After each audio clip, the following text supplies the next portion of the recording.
Барлықтарыңызға сәлем. Бүгін ұйғыр самсасын дайындаймыз. Бір ыдыста қаймақ, жұмыртқа, тұз, суды қосып, бір келкі етіп араластырып аламыз.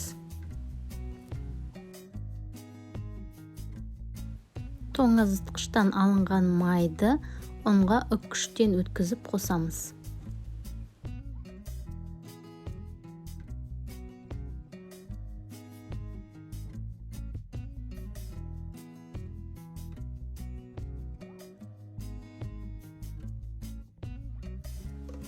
Содан соң ұн мен майға алдында жасаған сұйық қоспамызды қосып, қамыр илейміз.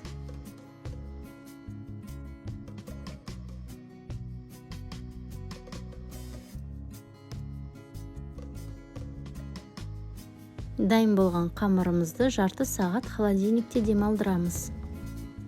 Қамырымыз демалып болғаннан кейін екі бөлікке бөліп, екінші жартысын қайтадан холодильникке қойып қоямыз.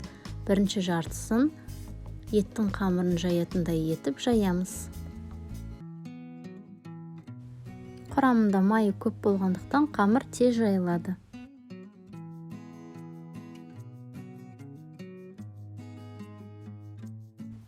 Қамырымызды жұқа етіп жайып алғаннан кейін, оның ортасына ерітілген сары майды жағып шығамыз. Қолданылатын заттардың мөлшерін описанияға жазып қоямын.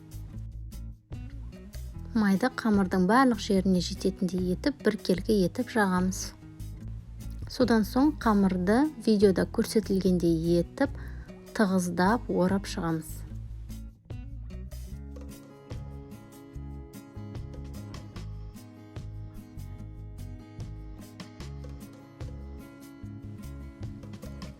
Оралған қамырымызды бір шетке қойып, екінші бөлігін жаюға кірісеміз. Дәл бірінші қамырды жайғандай етіп, сондай көлемде жаямыз.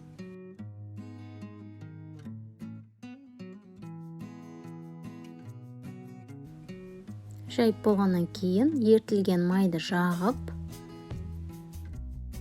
бірінші оралған қамырымызды осы қамырдың үстіне қойып, тағы да ораймыз.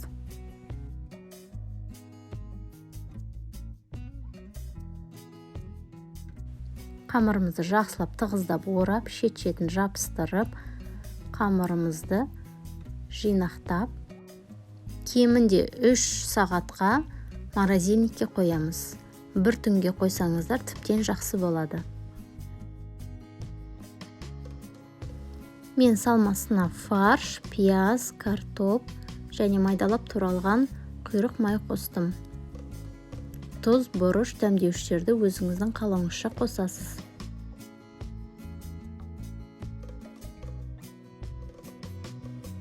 Тоңазытқышта тұрған қамырымызды алып, кішкентай бөліктерге кесіп, әр бөлікті дөңгелек етіп жаямыз, видеода көрсетілгендей. Ортасына салмамызды салып, шетін жақсылап жабыстырамыз. Және шетін өріп шығамыз, видеода көрсетілгендей етіп. Шетін қайырып, шымшып, қайырып, шымшып өреміз. Өрілген жерін қиғаштап, осылай жоғары жағына қаратып қойса болады, немесе шетіне қалдырса болады. Самсалардың үстіне жұмыртқа жағамыз, және өзіңіздің қалауыңызша кунжут, ақ кунжут, қара кунжут немесе мак сепсеңіз болады. Мен ақ кунжутпен макты араластырып септім.